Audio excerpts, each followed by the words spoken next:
integrative approach to type 2 diabetes. Let's go over the diagnostic summary of diabetes.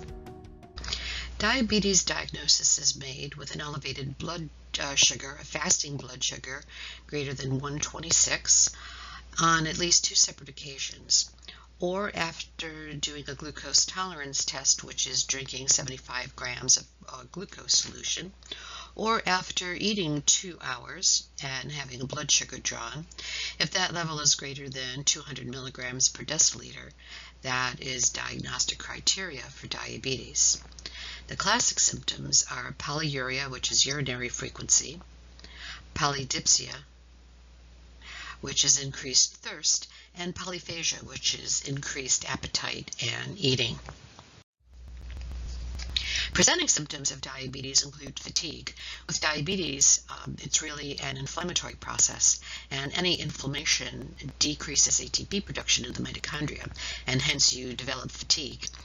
Other presenting symptoms of diabetes are blurred vision, poor wound healing, basically because of a decrease in vitamin C, periodontal disease because of inflammation as well as a decreased vitamin C, and frequent infections because diabetes also affects the immune system. So let's compare type 1 and type 2 diabetes. Type 1 and type 2 diabetes. Type 1 diabetes, the age of onset, is usually during childhood or puberty, and symptoms develop really rapidly. And in type 2 diabetes, you have an onset usually after the age of 35, and the symptoms develop pretty gradually. The nutritional status, the time of the disease onset in type 1 diabetes, usually the clients and patients are frequently undernourished, and in type 2 diabetes, obesity and overweight are usually present. The prevalence of type 1 diabetes is 10% of all the diagnosed diabetics. It's pretty small, as opposed to type 2 diabetes, where it comprises 90% of all the diagnosed diabetics. The genetic predisposition for type 1 diabetes is moderate, as opposed to being very strong in type 2 diabetes. In type 1 diabetes, the defect is really destruction of beta cells and eliminating the production of insulin. And in type 2 diabetes, you have insulin resistance combined with the inability of beta cells to produce appropriate quantities of insulin. The plasma insulin is low to absent in type 1 diabetes, and insulin levels are high in early onset type 2 diabetes and low in type 2 diabetes, which has been of long duration. The treatment with oral hypoglycemic agents is usually unresponsive in type 1 diabetes, and this is one of the drugs of choice for type 2 diabetes. And in type 1 diabetes, the treatment is almost always insulin, and in type 2 diabetes, diet, exercise, and sometimes oral hypoglycemic agents, and sometimes insulin are used. But basically, type 2 diabetes can be classified as a lifestyle disease. Here's a timeline of insulin resistance, metabolic syndrome, prediabetes, and diabetes. So if you have a blood sugar of 125, does that mean you don't have diabetes? And if you have a blood sugar of 126, you do have diabetes? So this is really a continuum. So over time, a diet high in carbohydrates result in chronically high blood sugar and insulin production, which results in insulin resistance. Worsening insulin resistance results in the symptoms of metabolic syndrome, in which you have low HDL cholesterol, high LDL cholesterol and triglycerides, high blood pressure, and abdominal fat. Severe insulin resistance results in the symptoms of prediabetes, and as time goes on without a change in diet, the pancreas in a sense burns out, and blood sugars get higher and higher until a diagnosis of diabetes is given. Here are some diagnostic criteria for prediabetes and diabetes in non-pregnant adults. Normally, you want to have a fasting plasma glucose of less than 110, a 2-hour plasma glucose less than 140 milligrams per deciliter, and a hemoglobin A1C less than 5.5%. A The difference between a fasting plasma glucose and a hemoglobin A1C, or any blood glucose and a hemoglobin A1C, is that a plasma glucose, a blood glucose, gives you the glucose level at the time the blood was drawn. A hemoglobin A1C, in a sense, gives you a panoramic view of what the blood sugars have been ranging for the past 90 days. Criteria for high risk for diabetes or prediabetes is you have a fasting plasma glucose between 110 and 125.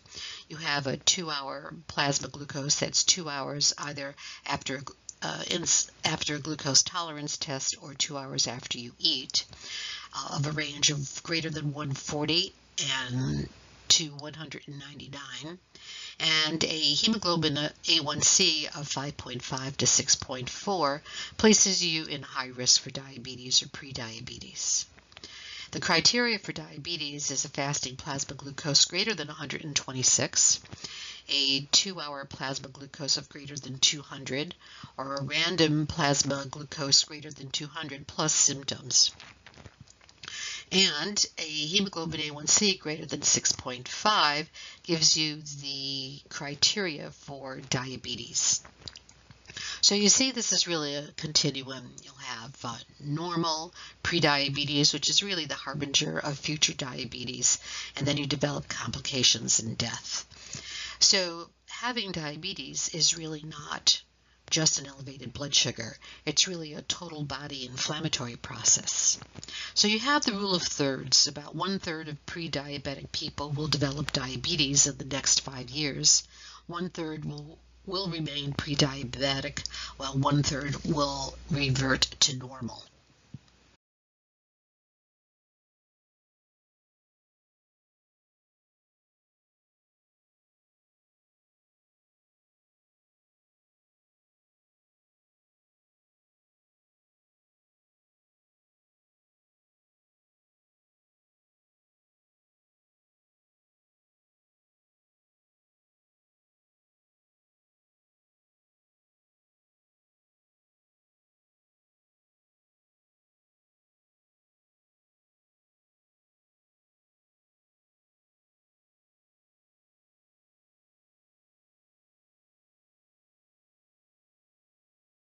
Many pre-diabetics will develop type 2 diabetes, despite the fact that pre-diabetes is reversible and in most cases can be avoided through dietary and lifestyle changes.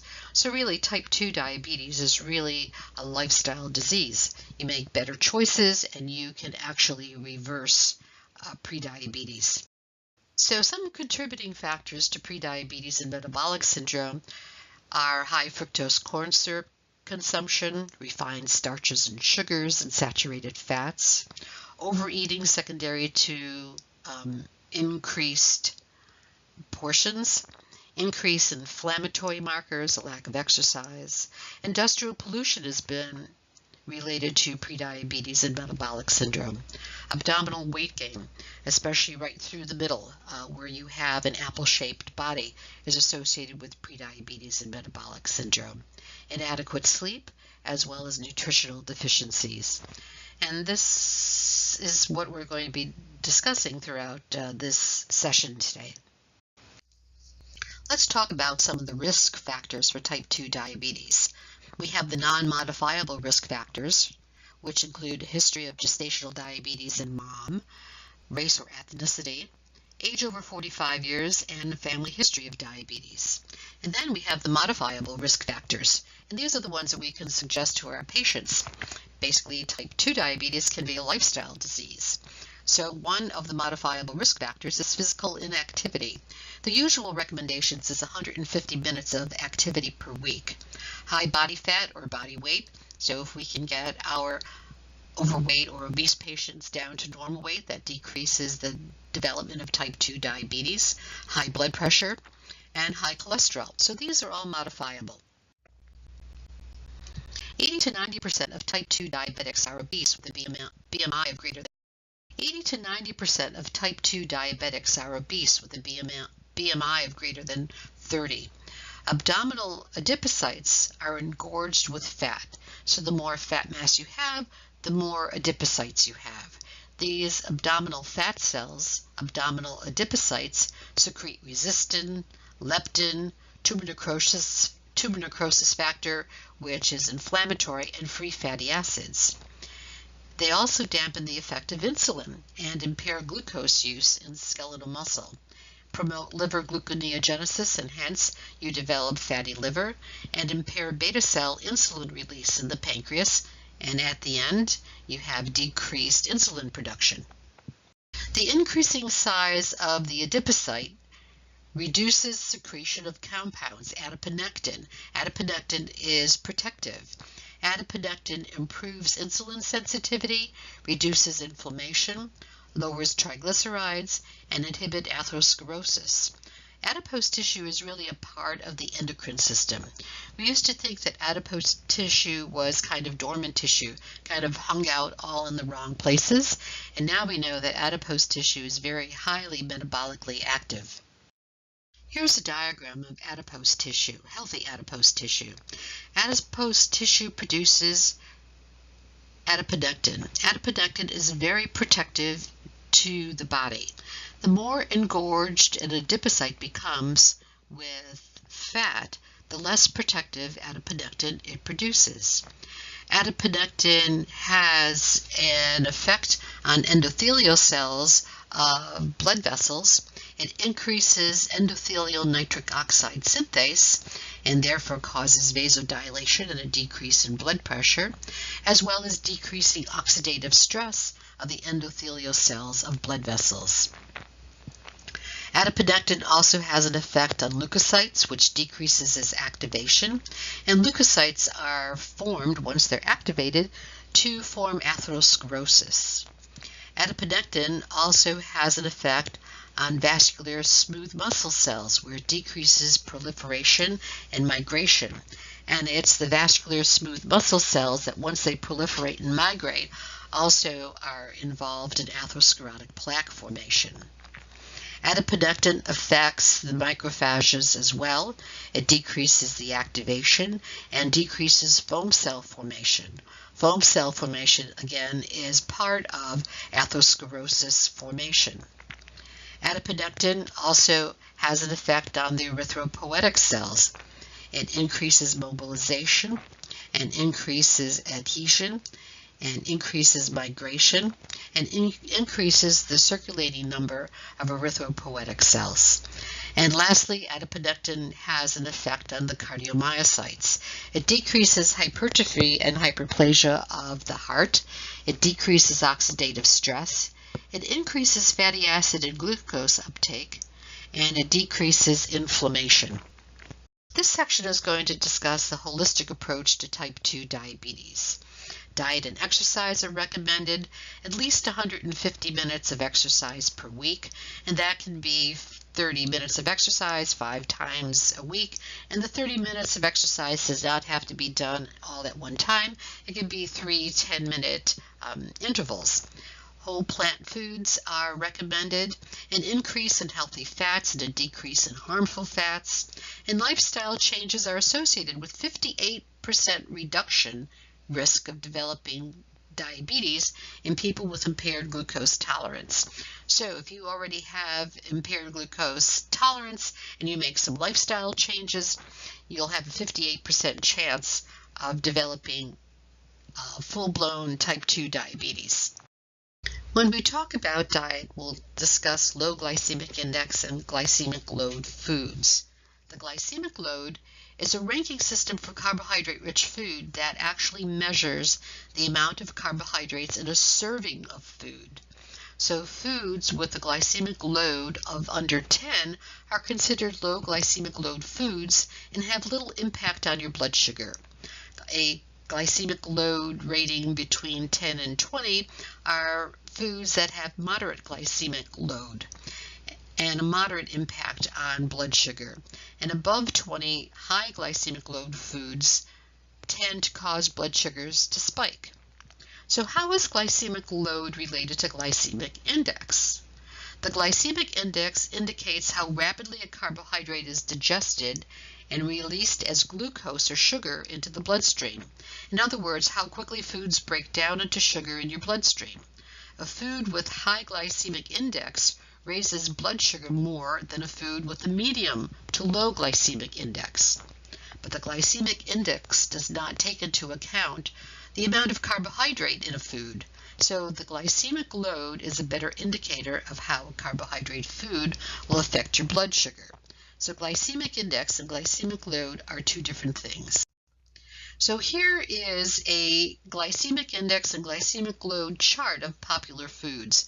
And you can see that watermelon has a high glycemic index, meaning that the sugar is absorbed quickly into the bloodstream. However, it has a relatively low glycemic load. So that means that in a serving of watermelon, your blood sugar should not raise very much. Let's talk about diet as a therapeutic consideration for type 2 diabetes. What diets work for type 2 diabetes? Low glycemic load or low glycemic index diet works. Mediterranean diet. Maintain ideal body weight is really important. And increase soluble fiber to 30 to 50 grams per day. And this can be done through consuming legumes, grains, oatmeal, fruit, vegetables, and flaxseed. A low glycemic index or low glycemic load diet has the most scientifically proven benefit on blood sugar and the sequelae of diabetes, including cardiovascular disease and hypertension. So changing diet and increasing fiber actually can improve hypertension, decrease cardiovascular disease, as well as improve type 2 diabetes. Also, you should have some psychological support for your clients and patients, have them develop a sense of empowerment, and patients may have difficulty making lifestyle changes. It takes at least 3 months of doing something before it becomes an actual healthy habit. So this is a good reference, Diabetes Burnout, What to Do When You Can't Take It Anymore, by William Polanski. This is a good reference for your clients and patients. Stress management is really important. Higher stress is linked to higher blood glucose in both type 1 as well as type 2 diabetes. The stress response increases adrenaline and cortisol, which elevate blood sugar and blunt the insulin response. Let's walk through the response to stress. So this incorporates the hypothalamus pituitary adrenal axis. Your response to stress is the same no matter if it's psychological stress, environmental stress, which might be toxins, physiologic stress. No matter what the stressor is, it's always interpreted as you're being chased by a saber-toothed tiger. So once you have the stress, there are signals from sensory receptors to the hypothalamus. And the hypothalamus, as we see to the left, increases sympathetic overdrive. So you have increased sympathetic impulses. The sympathetic impulses increases norepinephrine release. Also, increase in sympathetic tone stimulates the adrenal medulla to produce epinephrine and norepinephrine. So you're going to need this in your fight or flight or the alarm stage. Fight or flight from the saber-toothed tiger that is chasing you. You'll have blood glucose that increases. You'll also have your heart rate increases, blood pressure rises, breathing rate increases, your pupils dilate. So you have all of these protective factors that are helping you run away from the saber-toothed tiger in your short-term fight or flight alarm stage. But what happens if you have chronic stress? You have chronic corticotropin-releasing hormone that's released, which stimulates the anterior pituitary to form adrenocorticotropic hormone release, which also affects the adrenal cortex, and cortisol is released. So this is in chronic long-term adjustment or resistance stage. So you have an increase in cortisol. This will result in increase in blood concentration of amino acids, increased release of fatty acids, increased glucose form from non-carbohydrates such as amino acids from proteins, and glycerol. So in your long-term stress response, you have an increase in blood circulation of amino acids and an increase in glucose. And glucose is formed from non-carbohydrates such as your proteins and glycerol. So with chronic stress, you're going to have an increase in glucose. Exercise should always be a part of a therapeutic plan for your type 2 diabetic patients and clients. Insulin sensitivity and glycemic control improve with exercise because of increased lean muscle mass and metabolism.